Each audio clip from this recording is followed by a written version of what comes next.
Hello everyone, this is Bladen, and this is my tier list for every single boss in ARK Survival Evolved or ARK Survival Ascended.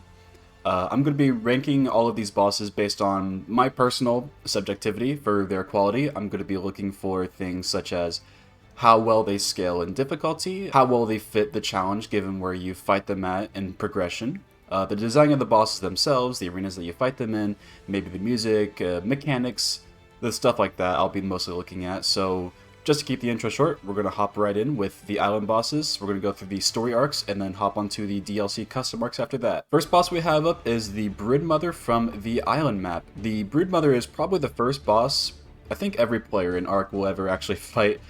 She is very accessible on the island map. She requires only 3 artifacts to fight on Gamma, and all of which are pretty easy to get. The caves that they are located in are not very dangerous to go through.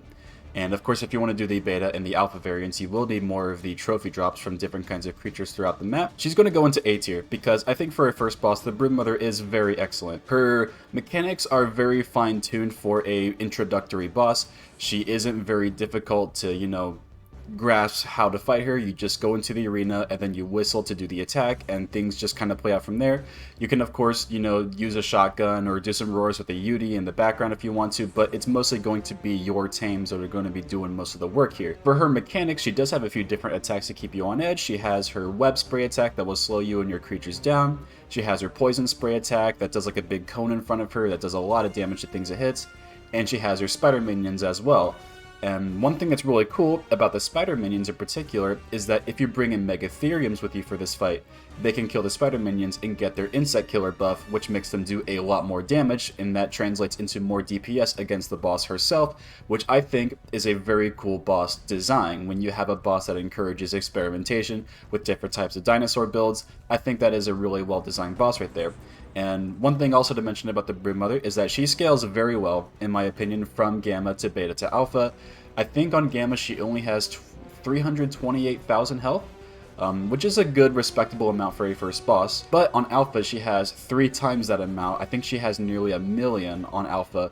So you definitely want to coordinate and bring in a good army to fight the Broodmother with, otherwise you can get wiped out. So for all these reasons, she's a great introductory boss. She's going to go into A tier. Next boss up is the Megapithecus. Now, this one is an interesting case, because the game clearly wants you to fight the Megapithecus second. The artifacts that you need to get in order to fight the Megapithecus are much harder to get than the Broodmother. The caves that you need to go through are much more difficult. The big outlier in this is the ocean cave with the high-level megalodons and the jellyfish, the eels. I think there's mosasaurs in there too. It is a very dangerous and scary cave. I think the artifact of the Brute is located in there. Of course, if you want to fight the beta and alpha variants of the Megapithecus, you also need to get a bunch of the trophy drops from the tougher to kill creatures across the entire map. What's interesting about all this is that the Megapithecus is significantly easier than the Broodmother is. The Megapithecus is actually quite a punching bag compared to the Broodmother, because he only has 180,000 health, compared to the Broodmother, who has 328,000 health, I think, on Gamma. So when you take the fact that Alpha has 3 times the amount of health than the Gamma variant does, on Alpha he barely has above 500,000 health, while the Broodmother has almost 1,000,000 health on Alpha. This doesn't make sense at all, because the Megapithecus should be harder than the Broodmother, given where in the game progression you're supposed to be at by this point. So it's for this reason I have to put it into C tier. I can't in good faith put the Megapithecus above the Broodmother, because for where you're supposed to fight it at, it is a very easy fight. And a lot of players actually use the Megapithecus as an element farm of sorts once it gets to the end game on the island. Things I do like about the Megapithecus fight though, I do really like the arena that you fight him in. The mountainous summit is very beautiful, and the sort of oriental Chinese temple look that you go to fight the Megapithecus at in his room up there is really cool. Though, again, this does lead to another issue with the arena design itself. If you've ever done the Megapithecus fight, you might know about the giant instant death hole that is sitting right in the middle of the arena next to the bridge right there. It is very dangerous, especially if you have a bunch of very hard to maneuver tames like Rexes that can very easily fall into that hole, even as you're just trying to get up to the Megapithecus itself to fight it. So what a lot of players do instead is they just lure the Megapithecus from his arena down to the starter platform where you first appear at, and then they just take the fight on down there to minimize the risk of falling in that hole, because the hole is more dangerous than the boss itself is. Another big design flaw, in my opinion. So it's for those reasons he has to go into C tier. And now we have the dragon. So I think the dragon is probably the most notorious boss in the entire game.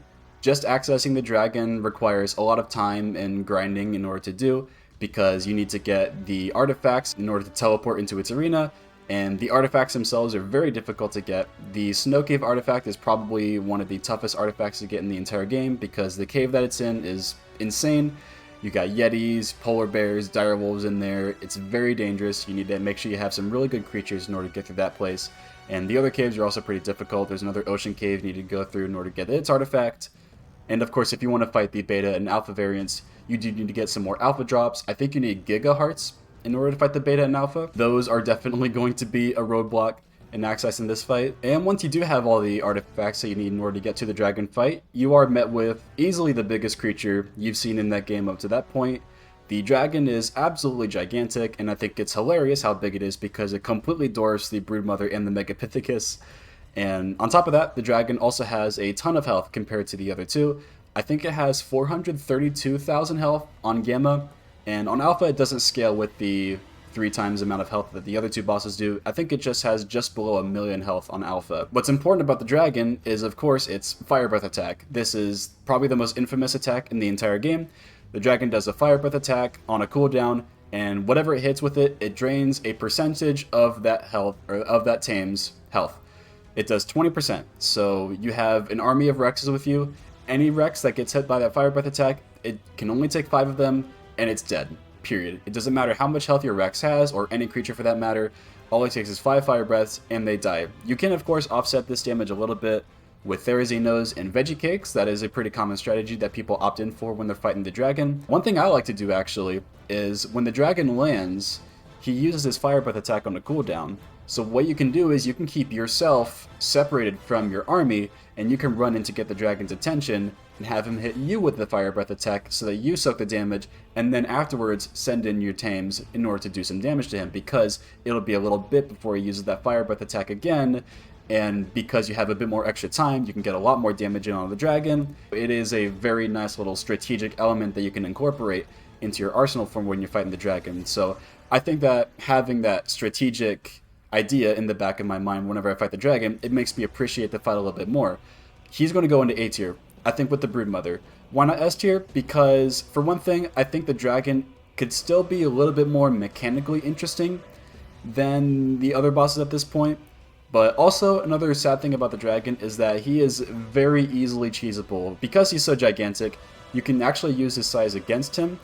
I've seen a lot of cheese strategies done with the dragon to basically make him a pushover. The Megaloceros strategy, where you have a Megaloceros just parked next to his knee. He can barely hit you with his bites or Fire Breath attacks, so you can just have an army of players blasting away with shotguns in the distance. And of course, the Dinopithecus that you can get from Valguero. They do percentage bleed damage to bosses, so you can do the same exact thing with the Dinopithecus. Just sit next to his foot, attack, and a level 1 Dinopithecus can kill the Alpha Dragon all on its own. It makes the dragon a bit pathetic when you are able to do stuff like that, but if you were doing it, you know, by yourself and are a bit more legitimate about it, I think the dragon is really a terrific boss to be fighting at this point in the game. So he's going to go into A tier. And the final boss of the island that we have is the Overseer. Now, the Overseer is, of course, the final boss of the island. He's very tricky to get to, requiring you to have defeated the Broodmother, the Megapithecus, and the dragon to use their trophies in order to get through the Tech Cave. The Tech Cave is very dangerous. It's packed with Rexes and a whole bunch of other very tough creatures in order to get past. You're going to need a big army in order to get through here. I think there's a Giganotosaurus at the end of the Tech Cave as well, so you have that to deal with. And once you get through the Tech Cave, you're all worn down, you know, your creatures are low on health, but then you are met right afterwards with the final boss of the island, the Overseer, who is an absolutely terrific fight, in my personal opinion. I think the Overseer is an S tier. He's going right up into S tier. There are very few things in this game, or in many other games in general, that feel as intense and climactic as finally reaching the Overseer. And the fight that you have against the Overseer is also very well mechanically done. The Overseer himself is pretty weak. He only floats around the arena and he does his dismounting laser attack and he spawns his minions from time to time. but he will transform into the 3 different Island Guardians throughout the course of the fight. This does lead into a small issue I have with the fight, in that the difficulty of the Overseer fight can be a little RNG dependent. And what do I mean by that? Well, let's say the Overseer transforms into the Broodmother first. He typically transforms about 4 times in a fight for me, so he'll transform into the Broodmother, the Megapithecus, the dragon, and then the Broodmother again. That's fine, but if he transforms into the dragon first, he has all of his abilities, including his Fire Breath attack. If he transforms into the dragon first, you can typically count on him transforming into the dragon again before the end of the fight, and if he transforms into the dragon twice, you are going to have a much tougher time if he instead transformed into one of the other bosses the first time. So it is unfortunate that the Overseer, the final boss of the island, the Gateway Tier Ascension, his fight is a little dependent on RNG, but I think outside of that, it is just a peak fight. The arena design is excellent, the soundtrack is excellent, the whole entire atmosphere and build up to the fight is excellent, so I just have to give the Overseer S tier. Absolutely peak fight. I would not replace it with anything in the world. Now, moving on to the first DLC for ARK, Scorched Earth, we have the Manticore boss. Now, the Manticore, I have a lot more to say about the Manticore than what I had initially planned before I began recording the footage for this video. So first and foremost, the Manticore is on Scorched Earth. He is the one and only boss on that map. He's pretty accessible. You only need to get 3 artifacts in order to fight him, and you need to get some Wyvern Talons as well for any difficulty. You just need to have more Wyvern Talons for the Alpha difficulty. Manticore himself, he has a pretty cool arena. I do like the design of the Manticore quite a bit. He's got a very cool look about him. I like Manticores like in fantasy, just as creatures in general. I like the lion, bat, scorpion hybrid. But in the context of ARK, the Manticore is quite a rough one. His fight is quite broken. He has kind of a brain dead AI depending on what you decide to go into the fight with. There was a while back when I wanted to do a video where I was playing through the entirety of Scorched Earth with only direwolves. But when I was testing for that, I noticed that the Manticore always targeted me. If I was mounted on a direwolf, he would always target me, and whenever he would land, he would just instantly fly back up into the sky. That's kind of another thing about the Manticore, is that he's kind of like a hybrid flying and land boss, so he is unique in that regard, and I actually think the fight is decently fun if you do take in only flyers with you. But if you're using only land creatures, you have to wait for him to land constantly, and there are just some times when he just doesn't want to stay on the ground. He'll land and then instantly fly back into the sky, and it makes the fight just a real slog depending on how you go into it, and you don't really get to know until you actually have to experience it. But positives about the Manticore, I think he is pretty interesting. You know, he has some pretty cool mechanics. Using Torpor as an effect to knock out your dinosaurs is kind of cool. He has like those missiles that he shoots out of his tail. He has like his little tail swipes and his little stinger thing that he does when he's on the ground. So that is pretty cool. When you get into low health, he summons a bunch of death worms and rock elementals in his arena, and I do like when a boss fight is dynamic, like it gets more difficult the further you get into it. I do like when bosses do that, but by just throwing in a bunch of really tough enemies in the middle of a boss fight while he's still attacking you, it doesn't really make for a fluid boss fight. It just kind of feels like a rush to kill him as fast as possible. I just think he has to go into C tier with the Megapithecus. I originally wanted to put the Manticore in B, but when I was testing with different kinds of dinosaurs for, you know, recording footage for this video, he was just acting so bad. He was so brain dead. So that's why he's going to go into C tier, I think. Now on to the second story DLC, we have Rockwell on Aberration, another one and only boss for the map that he's included in. And Rockwell is a lot tougher to get to than the Manticore is, and that is thanks to the fact that Aberration is a very difficult map. It's very tough to just generally survive on Aberration, but even going for the artifacts in the caves on this map is insane. Like, I think the one cave that you had to get the really hard to get artifact in has a bunch of like Karkanos, and there's alphas in there, and you need to have a glow pet at all times, otherwise Seekers and all the nameless are going to be a nightmare to kill. So that one cave definitely bumps up reaching this boss significantly. It's kind of like a pseudo snow cave. Of course, if you want to fight the beta and alpha variants, you need to get a bunch more trophy drops, but I think those are probably the least of your worries when you have to take in the artifacts for consideration. If you're going to go for Rockwell, you might as well go for the alpha variant, because going through all of those caves to get the artifacts again is a huge slog. But once you do have all the artifacts, you get to Rockwell, and you are met with a very cool boss fight. The arena that you have to fight him in is huge. He himself is huge. He has a terrific design. He really does feel like the element-twisted Eldritch Horror. But what's very cool about him is that in a recent update, they gave him some voice lines that he just kind of like banters you with during the fight. Voiced by David Tennant, of course, who's always a treat to listen to, but he's always taunting you, he's always, you know, talking about how Element has infused him with godlike powers and how he wishes to, you know, do the best for humanity and this and that. When the fight progresses, he gets a bit more agitated and stuff like that, and I do appreciate that a lot about the fight. The fight itself, though, mostly going off mechanics, I think I'm going to put this one into A tier. Now, I know Rockwell is a very highly appreciated fight by the ARK community, but I'm putting him up in A tier and not in S tier because while I do really like how Rockwell changes up the formula with the tentacles and going around the ring, he's a very on-rails kind of fight. I like it when you have a boss fight like the Broodmother, where she has a mechanic that you can use against her. She spawns the spiders, you can use Megatheriums, and then you can use that to translate into more damage against the Broodmother herself. But with Rockwell, if you kind of go in with anything except like a Rock Drake and a shotgun, you're kind of at a disadvantage. You just do the same cycle every single time throughout the fight, and you have to destroy the tentacles a lot in order to get him down. Usually like 6 to 8 times you have to destroy each tentacle around the ring in order to get him down. So that's one slight issue that I have with the fight, but I can see it can be very subjective, of course. People might like the process for getting Rockwell down. I do think it is a cool fight, and I do like that it also gets more difficult as you get through it. He begins spawning Reapers, he begins spawning Nameless as he gets lower in health. I do like that about the fight, so I do like a dynamic fight in that regard. A tier is still a really good place for Rockwell, though. I will not downplay how good of a fight I think Rockwell is. Now on to my personal favorite of ARK's story DLCs. We have the Titans from Extinction. And to start off, we have Groot, or the Forest Titan. This guy is found within the deep reaches of the Sunken Forest in Extinction, and the Titans are special compared to the other bosses so far in that they are classified as world bosses. And what this means is that instead of paying a tribute with artifacts and trophy drops to teleport to a boss arena, you instead pay a tribute with artifacts and trophy drops to spawn the boss on the surface, and then you fight them with whatever creatures you have collected in your map so far. This does make an interesting dynamic with the Titans in that their fights are a bit more dependent on how prepared you are to fight them, rather than you engaging with the boss mechanics and fighting them within your limited number of creatures that you can bring into the arena with you. In the Forest Titan's case, he's a pretty sorry guy, because while he does have a very respectable 400,000 health, when you take into the account that you can bring any amount of Gigas or Karchas or Rexes or any number of really powerful dinos you want to in this fight, you can really make quick work of the Forest Titan. And that is a shame, because I do think the Forest Titan has some pretty interesting mechanics about him.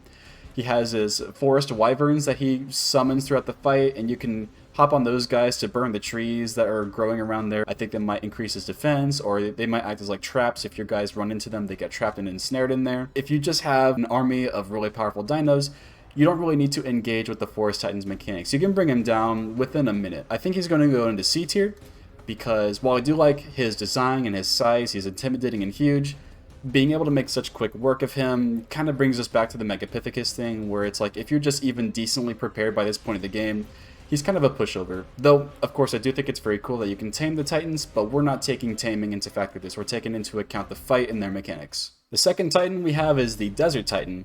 Now, this one is a lot more interesting than the other ones because he is a purely flying boss. So you go to the Desert Dome in the northwestern corner of Extinction, you do your tribute summon, and then you spawn this guy, and he's humongous. He's flying right in the middle of the Desert Dome. You can see him from literally anywhere across the entire map.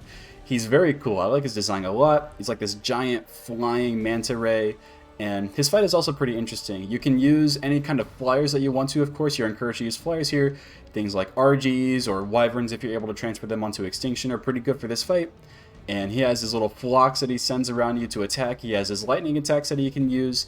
He's a pretty cool fight all around, but he does suffer the same issue with the Forest Titan in that if you're just simply prepared for the fight, he can be very easy. But I do think him being a purely flying boss does make it a bit more interesting and fun to fight him. So he's going to go into B tier, I think. I think I like him more than the Forest Titan. The third Titan on Extinction that we have is the Ice Titan. Now, the Ice Titan is probably the hardest of the three regular Titans, in both the fact that you have to go through the snow cave on Extinction in order to access him, because again, you have polar bears and yetis and other very strong creatures in that cave, but of course you can use things like Gigas and Karchas to get through there. But he's also the most difficult to fight, but not by a very large margin, I don't think, compared to the Forest and Desert Titan, but he does have a few interesting attacks that will keep you on edge. He has like his snowball throw, he has his ice breath, and he has his humongous jumps that makes him very cool, I think.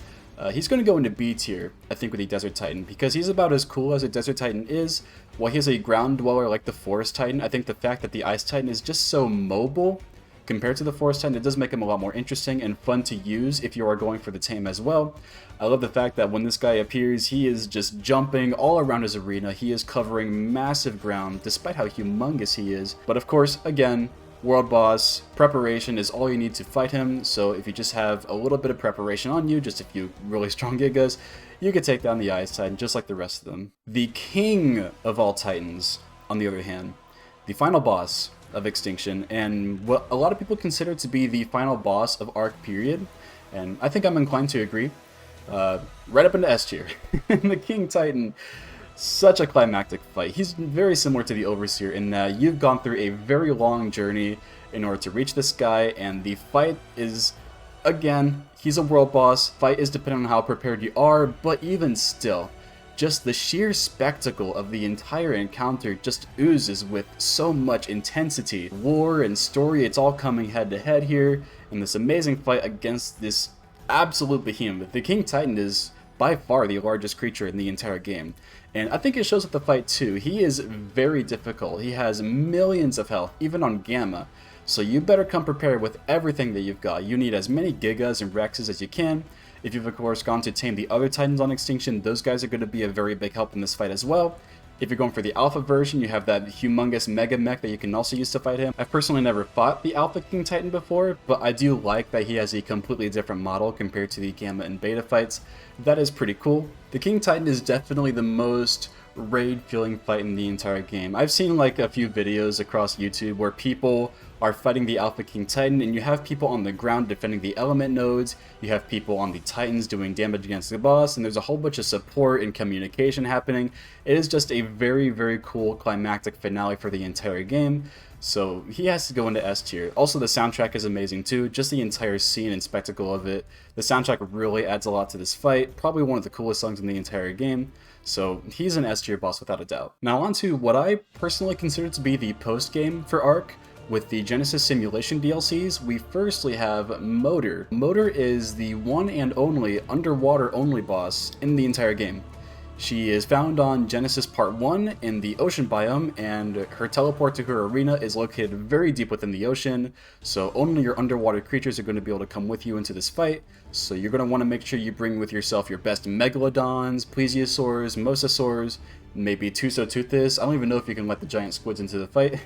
I haven't tested that part out. For the one and only underwater boss in the game, Moeder's excellent. Moeder is a really cool fight. While it isn't mechanically as intense as something as, say, Rockwell Prime, which we'll get to later, or the King Titan, she's kind of similar to the regular Rockwell in that you're going to have to defeat her minions in order to get Moeder to come out. You have to defeat the little eel minions, and eventually she comes out, and the boss that you get to fight against is awesome. Moeder is humongous in size, and it's really cool having an arena kind of like the flying bosses in that you can go anywhere you want. It's very three-dimensional. Moeder's at her hole at the bottom of the arena, and she summons these giant whirlpools that will send you flying all over the place. So it is a very cool fight all around, so Moeder I think is going to go into A tier. Another thing to note about Moeder is that, unlike all the other bosses we've seen thus far, you don't need anything at all to fight the Beta or Alpha Moeder. In fact, Gamma and Beta and Alpha are all just as accessible as each other, but what the game expects from you, of course, is to just simply be prepared to fight the Beta and Alpha forms of Moeder. And for the Genesis maps, I think this makes sense, because all of the Genesis missions, you get to pick and choose whichever one you want to do. And for Moeder's case, just simply have to pick the Alpha fight, and then you get to do it. So, but still, very cool boss. I like Moeder a lot, so she's going to go into A tier. Now for the final boss of the first part of the Genesis simulation, we have the Corrupted Master Controller, also known as Rockwell again. In classic Rockwell fashion, this fight starts out very easy at the start, and it progresses into something much more difficult. Now, this guy is also probably the most mechanically complicated fight in the entire game, I think, actually, because you have to spend a lot of time in this fight dismounted and running around on foot. That is because, in order to progress through the phases of this fight, you have to defeat the minions and pick up the little element nodes that they leave behind to put him into the terminal, and that's what allows you to progress to the next phase of the fight. And it starts out easy, so the minions that you first have to fight are just regular humans. They're just little element corrupted survivors. They drop the nodes, you bring them in, and then you progress to the next part. But eventually you have to fight like Reapers and Triceratops, and I think even Rexes show up throughout the fight, and Gigas too eventually. So it does get very chaotic, but once you do get to the final part of the fight where the Master Corrupted Controller is right at the center of the platform, he's using his big eye beam attack and shooting you across the arena. It gets to be a very exciting and very chaotic part of the battle, and it's very fun to watch actually. I never actually fought this guy myself because my computer isn't really quite good enough to run this fight, but it is a very fun fight to watch, and I imagine it's also very difficult on Alpha. And speaking of Alpha, even just accessing this boss is also very difficult too. You need to complete a lot of missions on Genesis to even just be able to fight the Gamma version, but to fight the Alpha version, you have to complete every single mission on Genesis. It's probably the hardest boss to access in the entire game, the Alpha Master Corrupted Controller. But I think for the fight that we have on display here, it is a very cool and very interesting fight, so I think it'll go into A tier. It's a good spot for it. Now on to Genesis Part 2, we have Rockwell Prime. We're back to the classic giant tentacle monster with Rockwell here. This is the one and only final boss on Genesis Part 2. You of course need to complete a bunch of missions in order to get to him, and also in order to get to his terminal you have to go through the cave that's full of these summoners, and I don't really have a lot of experience with the Genesis bosses, if I'm going to be honest here. From what I've seen of this fight, it looks pretty good. I don't think it's quite as mechanically interesting or intuitive as the Corrupted Master Controller, or even the base form of Rockwell for that matter. You just have to defeat a lot of the big tentacles in his arena, and that allows you to defeat one of his bigger, tougher minions. You have to do that cycle a few times. You can sometimes use the mech that's provided in the arena to do a big laser attack in there as well. And then eventually his real form reveals himself. You just kind of send in your tames, they do a bunch of damage, and they kind of just kill him off. It is a pretty decent fight. I do think it is a fight with a lot of personality though. The banter between Helena and Rockwell is consistently hilarious. More performances by David Tennant is always welcome. As a fight mechanically, I think it's probably going to go into B tier. It's not quite up there with the other bosses up in A tier, but it's still a very cool finale spectacle fight, but it doesn't have the same essence as the Overseer or King Titan does, not in the slightest. But I do think as a fight itself, it's pretty good, so that's where it will go in this list. And now that we're finally done with the story arc DLCs, we can finally move on to the custom non-canon arc DLC maps. And the first one we have up is the Center. Now the Center is a very cool map. It has a very unique floating island right in the middle of it. There's a lot of ocean on this map. Some of the caves on this map are humongous, big, winding, long paths will take you across the entire map. It is a pretty cool one to have as the first DLC for the game, but of course we are talking about the boss fight. Accessing the Center's boss is really difficult. You need to get some very hard to get artifacts in order to get to this fight, and you need a lot of them too. As previously mentioned, one of the artifacts is at the bottom of the ocean in a very deep trench. It is very hard to find down there. It's also full of giant squids. Very scary if you have a fear of the ocean. Another one of the artifacts is inside of a snow cave, but this snow cave is special in that once you get to the end of it, you have to take this very long drop to get to the artifact, and if you don't have any means of getting out, like wall climbing or grappling hooks, you're stuck inside that cave forever. So you either have to die and come back and get your stuff, or just make a home inside of this cave. It is a bit interesting that it's set out like that, but it is a mandatory artifact, so you are going to have to get it for this. And of course, if you want to fight the beta and alpha version of this fight, you need to get a lot of trophy drops from some very powerful creatures across the map as well. Now, one very cool thing about this boss arena is that you can actually see it from the base of the map. So when you're in the Redwoods area of the Center, you can look up in the top right corner of the biome in respect to the rest of the map, and you can see this boss arena at the corner of the map up there. And likewise, once you're in the boss arena itself, you can look off the edge and you can see the entire Center map just below you. It is a very, very cool touch that you don't see in pretty much any other boss arena, I don't think. And the boss arena itself is very pretty. It is kind of similar to the Megapithecus arena with its architecture and kind of temple aesthetic, but here it's a lot more warmer. There are blossoming cherry trees everywhere. It is a nice winding path that takes you right over to the boss to fight them. However, when we're talking about the boss itself, pretty much the arena carries this entire thing, because the boss of this arena is simply the Megapithecus and the Broodmother at the same time.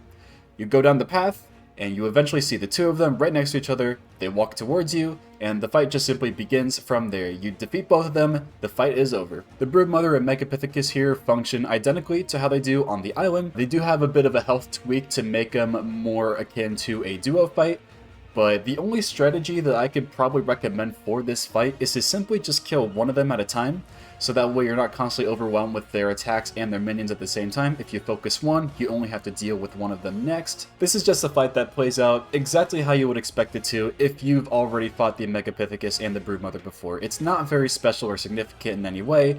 The arena entirely carries this one. Another unfortunate thing about this fight is that it is pretty cheesable. There are a lot of ledges in this fight that you can jump around onto on top of the buildings, and you can just simply pump up with a shotgun.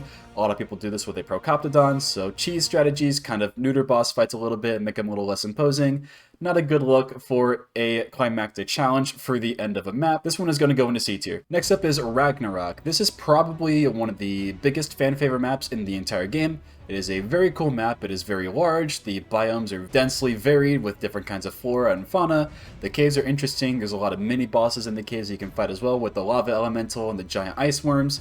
And some of the artifacts you get on this map in order to do this fight are pretty darn brutal. Once you get all the artifacts that you need to fight the boss, and the trophy drops as well if you want to do the beta and alpha versions of this fight. The boss arena itself is unfortunately not nearly as interesting as the centers is.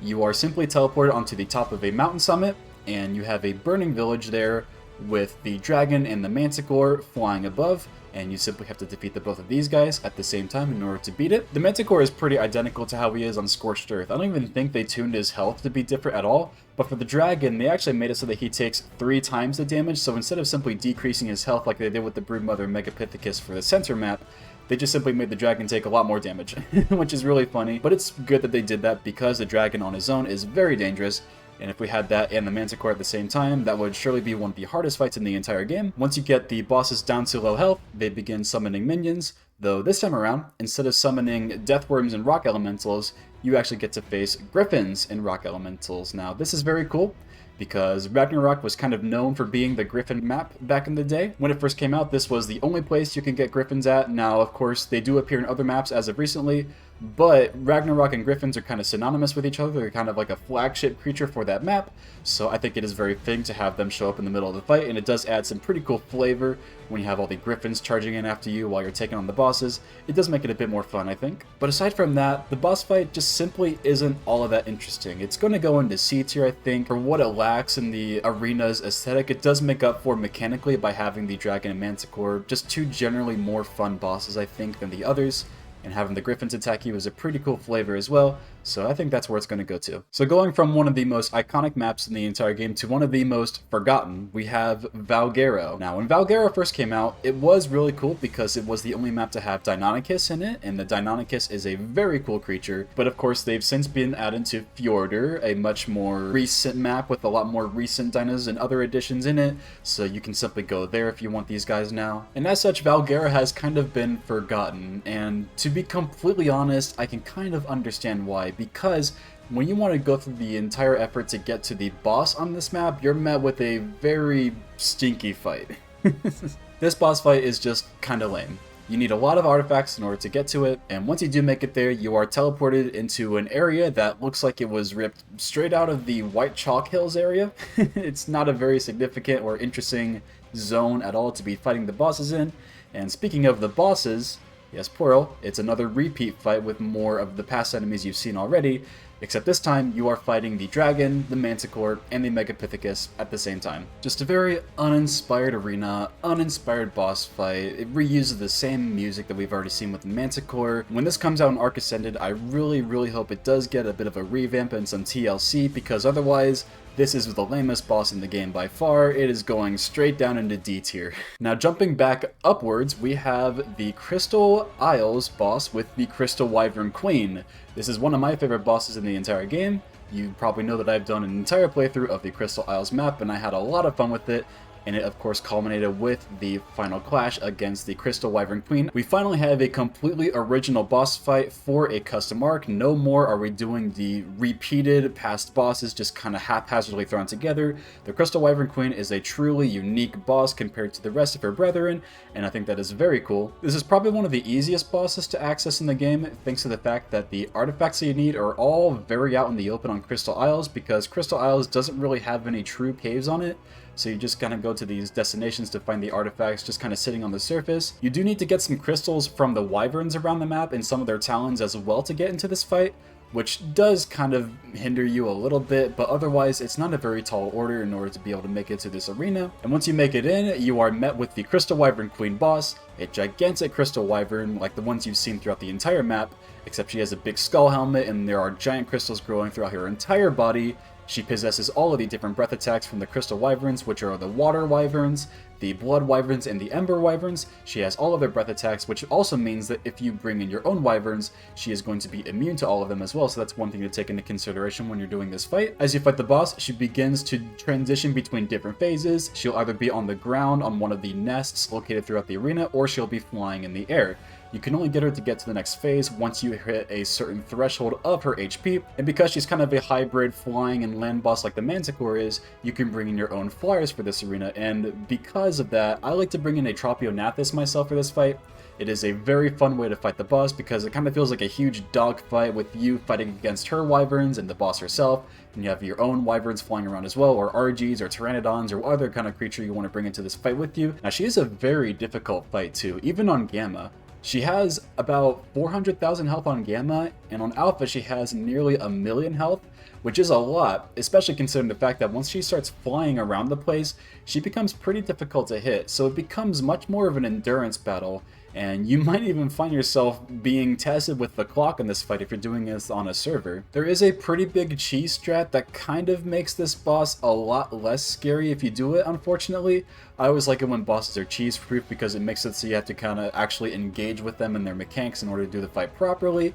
But with the Crystal Wyvern Queen, there is a pretty significant cheese strat that you can use to make her a lot easier on yourself. At the end of the arena, there is a corner, and when she's in her flying phase, you can lure her over there with your ground creatures, and you can make her do dive bombs into that area, which makes her very vulnerable, and you can have all your Rexes attack her like that. But otherwise, if you are doing this fight properly, like how I prefer to, this one is a really, really fun one. It's going up in A tier. This boss is quite a treat for one of my favorite maps in the game. Culminates in a very cool finale. Now into Lost Island with the Dinopithecus King. Now, oh boy, I have a lot to say about this one too. Now, I remember when this fight first came out, and I was really excited about it because I was thinking, man, the Megapithecus is so easy, but we finally now have a proper monkey boss that actually looks really difficult. And to its credit, the fight is actually pretty challenging. However, I think it is for a lot of the wrong reasons. Firstly, of course, though, if you want to access this fight, you need to get some trophy drops and some artifacts from the caves across the map. I only know of the artifacts you need to get from the caves for Gamma and Beta fight. I don't really know about the caves that you need to get the artifacts for the Alpha fight for this guy. But the other caves that you had to go through for the other fights, they are okay. They're not really all that significant. There are some pretty cool loot caves you can go through, like in the desert for the labyrinth in there. Kind of similarly to the Megapithecus, the Dinopithecus King, you have to teleport to his arena and you have to work your way over to the boss in order for the fight to begin. The arena that the fight takes place in is absolutely gigantic. There is a ton of room here. There's a lot of these stone pillars, there's a lot of caves you can kind of go into with your creatures, a lot of very large open space around here. One thing I do like about the fight that adds a lot of personality to it is the fact that the king is just simply sleeping on top of his platform at the very top of the arena, so you either have to get very close to him or shoot him with a sniper rifle in order for him to wake up and attack you. But the moment it starts is where things begin to turn a bit sour for me. So I think the kind of tone that they were going for with this fight is kind of like in the heart of the jungle, true violent rumble. You're in it now, and he attacks you with everything. There are so many Dinopithecus around, and you've got the Amargasaurus running around with those guys and the spikes. They're throwing grenades at you, they're throwing rocks at you, and most importantly, they start throwing turds at you. Now, we've seen turds with the Megapithecus fight because he summons the little monkeys and they throw their feces at you from time to time. But the main difference here is that these guys do it constantly, and there are just so many of them. They're everywhere around the place. you could pretty much count on yourself having that slow debuff almost all the time. This sort of becomes a giant problem when you are on a creature that's very hard to maneuver around like a Rex, or something that is very slow like a Stegosaurus. When it really becomes an issue is when the Dinopithecus King uses his slam attack. The slam attack dismounts you, and there are many situations in this fight where simply avoiding his slam attack is impossible. You are guaranteed to get dismounted in this fight sometimes, and it is completely unavoidable. And getting dismounted in a fight like this can spell certain death for you in some cases. You get swarmed by the boss or by a bunch of his minions and you can kiss your life goodbye, all because you simply couldn't get out of the way of a slam attack that you had no idea was coming. So what a lot of players opt in to do for this fight is to lure the king over into the caves near the entrance or in the backside of the arena so that he can't do his jumping and so that he doesn't do his slam attack constantly. So if you want to actually fight this boss, you either have to do it in a way where you are severely at a disadvantage and constantly at risk of dying because of unavoidable mechanics, or you have to make a huge exploitative effort of his AI to lure him into an area that feels very uncomfortable to do the fight in, but it actually makes it manageable. Things I do like about the fight though, I love the design of the boss himself. He has these giant like bones growing out of his, well, not growing out of his forearms, but he's like equipped with them, big Amargasaurus spikes. He actually uses them throughout the fight too. He'll coat his spikes in frost and fire and in that stuff that breaks armor, that pink stuff. I don't even know what it's called, but he'll use that against your dinosaurs, and it works as a mechanic in order to freeze your guys or to set them on fire, which is a pretty cool bit of flavor. He also has a bite attack that does percentage-based damage like the dragon, so that is definitely something to watch out for with your more powerful tames. And if you do beat him on Alpha, you are granted with the incredible skin that makes you look like a Dinopithecus yourself, which is a very cool reward. I like that they started to give out these very fun, unique rewards for when you defeat certain bosses on Alpha. I do like that a lot about this guy. But otherwise, overall, he is simply not a very well put together boss, and I really don't like that I have to say that. He's going to go into C tier, I think, because he's definitely much better than the Valguera Arena, but not quite up there mechanically with these guys at all. I think C tier is going to be a good spot for this guy. I respect the effort, but the fight is just too sloppy for me to put it any higher. And last but not least, we have Fjordur, probably the next big fan favorite map in the entire game, next to Ragnarok.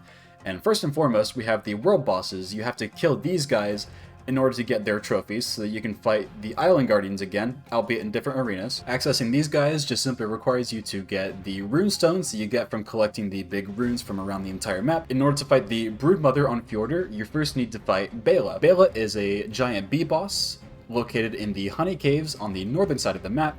She is a world boss, kind of like the Titans of Extinction, but of course not tameable, but also the location that you fight her in is much smaller. You aren't going to be fitting any Rexes or giant Gigas into this cave at all. You're going to want to take in your smaller creatures with you for this fight. It is a much smaller fight in scale, but I think that is okay. Kind of similarly to the Broodmother, Beyla herself will spawn her little drone bees to attack you, so of course, good time to bring Megatheriums if you want to use those to fight this boss. Though outside of that, and kind of shooting some darts at you from time to time, Beyla doesn't really put up that big of a fight.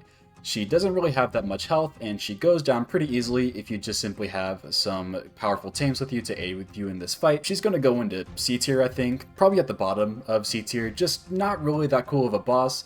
I do like the location that you fight Beyla in though. It is a pretty cool little setting. It is a much more smaller and personal kind of fight, but I think that is okay. It is a good stepping block fight. Next up is Steinbjörn. Now, Steinbjörn is a big stone bear located in Jotunheim, which is a very, very cold part of the map. I actually think Jotunheim might be the coldest single area or biome within the entire game. I'll have to check up on that one, but in any case, similarly to Beyla, you need to get the rune stones in order to summon Steinbjörn, and Steinbjörn is the gateway boss in order to fight the Megapithecus. Steinbjörn is by far the hardest of the 3 world bosses on this map.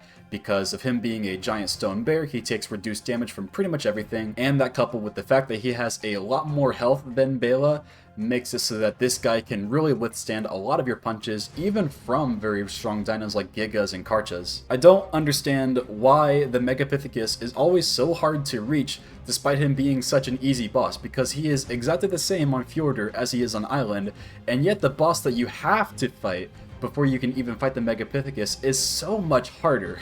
I don't understand why. Steinbjörn himself will summon rock bears, I think they're called rubble bears, throughout the fight to attack you, and I think these guys are actually really cool. They're just floating rocks, but they use the bear skeleton, so they act as minions and they attack you that way. He also has a very cool attack that we'll see with the final boss of this map, which we'll get to later, where he summons giant floating rocks and icicles, and they kind of swirl around him a little bit before they target you, and they just slam into you, and they do a lot of damage as well, so you want to make sure you're looking out for that attack once it arises. Definitely a cooler boss than Beyla in my opinion. I think he's going to go right up into B tier. The third stepping stone boss on Fjordur is Hati and Sköll. Now this is a duo fight, but unlike the Megapithecus and the Broodmother on the center, these two complement each other very well. Hati and Sköll are two Fenrir, giant Fenrir wolves, which are unique to Fjordur, and they both have different mechanics that set them apart from each other. I believe Hati is the yellow one. He has the ability to set your tames on fire and kind of hit you with this crazy like blinding effect that can set your vision all askew, and he can also summon minions to attack you, while Sköll, the blue one I believe, has a pretty devastating attack if it hits you, where he does a howl and he sends a projection, like a spirit projection of himself forward, and if it hits you, he will dismount you, which can be pretty dangerous if you don't know how to handle it. I've also forgotten to mention that these guys also simply take the runestones in order to summon them, and these guys serve as the stepping stone boss in order to fight the dragon on Fjordur. Now, being the stepping stone boss you need to defeat in order to fight the dragon on Fjordur, you would think that these guys would actually be a lot more difficult than they are, but unfortunately, they're about as easy as Beyla, even if you use the same kinds of creatures. Steinbjörn is a lot harder than these guys, and it's really unfortunate because I do like their mechanics a lot. I think if these guys got a big revamp once they come back in ARK Ascended, they could probably even make it up to A tier. Just give them a lot more health, let them do some more damage, and make them a little bit bigger too. They're quite small, especially compared to Steinbjörn. But unfortunately, as it is right now, they're just going to have to go into B tier. I really like the fight that we have on display here, but I just wish it were so much more difficult. And now, finally, last but certainly not least, the final boss to ever be added into ARK Survival Evolved, Fenrisúlfr. I don't know how to pronounce this guy's name. He's the giant Fenrir boss, the endgame boss on Fjordur. The giant ice-breathing wolf is an insanely cool fight. Very similar to the Overseer in the King Titan actually, you have gone through a very long journey in order to be able to fight this guy, because you had to have defeated all 6 previous bosses on Fjordur in order to be able to get to this guy. Once you get to this guy's terminal and you teleport into his arena, you are met with this huge, sprawling, beautiful red landscape that is very cold. For some reason, I don't really think that's all that necessary because it doesn't really seem to fit with the aesthetics of the area. I wouldn't personally glean that this place is as cold as the Megapithecus' arena, but who am I to judge? And waiting for you at the opposite end of this landscape is the Fenrir, who is waiting patiently for you, and once you make it over to him, the fight will begin properly. He'll start attacking you, and he'll start sending his swarms of Fenrir from the mountains above to track you down and hunt you as well. As a traditional island guardian boss with an arena and a set limit to what kinds of creatures and the number of creatures that you can take in with you, Fenrir is very difficult. He is a very difficult boss indeed. I think he has nearly 400,000 health on Gamma. It's about as easy as the dragon, I would say, in that regard, but when you have to fight him on Alpha, he has over 1 million health. That is a ton. Having to go through 1 million health with the limited selection of creatures you can bring in with you for this fight is a really large task. And he himself puts up a good fight too. This guy, while he is another whistle and just kind of watch the fight play out, kind of fight similarly to the Broodmother, he has a lot of mechanics that will keep you on edge. He has firstly an ice spike attack that he uses where he just punctures all of your tames with these ice spikes from the ground below them. He does like a little sit and sniff animation, and that is an attack that he can hit all your tames with, and it does a lot of damage if it hits. He also has Steinbjörn's ice attack where he raises up a bunch of rocks and icicles, and he spears all of your guys with them. He also has the spirit projection attack that Sköll has in their boss fight, meaning that if you let that thing hit you, it can potentially dismount you. However, the big difference here compared to the Dinopithecus' dismounting is that you can predict where the projection is located based on what direction the Fenrir is looking in before he uses it. That is important because that means you can actually react to this attack and is a lot more manageable because of it. And when you finally triumph over the Fenrir, you get probably one of the coolest rewards you could possibly get from any boss in the entire game, your very own cryopod with a Fenrir inside of it of your own. While you unfortunately cannot breed the Fenrir, kind of like how you cannot breed griffins, you can't really make that much use out of the Fenrir, but it is still a very cool trophy reward and a very cool toy to play around with once you get the opportunity to use it. Like, imagine if you defeated the Broodmother and you got your own little Broodmother that you can ride around with and use all of her spells and attacks with. That is what this boss actually gives you. And even better, if you manage to defeat the Alpha Fenrir, you get the Mjolnir skin for your sword, which I think even gives it some extra abilities like lightning charges and stuff like that. Insanely cool reward and a really great way to cap off the final boss of the last map in the entire game. If it weren't obvious enough, Fenrir is an S tier boss. Probably the perfect boss in ARK in my opinion. The only criticisms I have of Fenrir is that, kinda similarly to the Manticore, if you go in with the wrong set of creatures, he can kinda hyper-focus on you a little bit, but if you simply stay far enough away from him, you can avoid that. But otherwise, Fenrir is just a fantastic fight, and one that I deeply cherish and adore, and hopefully once he comes to ARK Ascended, I can go through the entire map again and get to fight him again because it is such a wonderful experience. And that is it. That is every single boss ranked in ARK Survival Evolved. Of course, at the time of making this, not all of these guys have made it to ARK Ascended yet, but once they do make it back for ARK Ascended, I can't wait to fight all of these guys again, maybe except for the Valguero Arena. But otherwise, I like the bosses in this game a lot. I think they are a lot of fun, and I had a lot of fun making this ranking video, and I hope you guys enjoyed it as well.